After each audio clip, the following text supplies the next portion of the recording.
شہر بھر میں یوم تقدس کے موقع پر ریلیاں نکالی گئیں۔ سیاسی، سماجی و مذہبی تنظیموں کا سویڈن سے اظہار نفرت۔ مرکزی مسلم لیگ کی جانب سے گاڑی کھاتا سے ریلی نکالی گئی جو کہ مختلف شاہراہوں سے ہوتی ہوئی پریس کلب تک پہنچی۔ ریلی کے شرکاء نے احتجاج کیا اور نعرے بازی کی، جبکہ حیدرآباد ڈسٹرکٹ بار ایسوسی ایشن اور ہائی کورٹ بار ایسوسی ایشن کی طرف سے بھی وکلاء نے ریلیاں نکالی جو کہ میزان چوک سے ہوتی ہوئی پریس کلب پہنچی۔ پی ٹی آئی کی جانب سے بھی سویڈن میں ہونے والے واقعے کے خلاف احتجاج کیا گیا۔ شہر کی مختلف سماجی تنظیموں اور ٹریڈ یونین کی جانب سے بھی ریلیاں نکالی گئیں اور احتجاج کیا گیا۔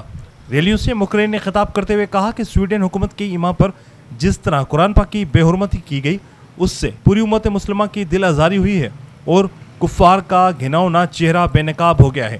ان کا کہنا تھا کہ فوری طور پر امت مسلمہ مشترکہ لائے عمل طے کر کے ان یورپی ممالک کا جو قرآن کی بے حرمتی اور نبی پاک صلی اللہ علیہ وآلہ وسلم کی شان میں گستاخانہ خاکے کرتے رہے ہیں، ان سے سفارتی تعلقات ختم کر کے ان اسلام دشمن ممالک کی مصنوعات کا بائیکاٹ کیا جائے۔ ان کا کہنا تھا کہ قرآن پاک رہتی دنیا تک انسانیت کے لیے مشعل راہ ہے، ہمیں قرآن پاک کی عظمت اپنی جانوں سے بھی زیادہ عزیز ہے۔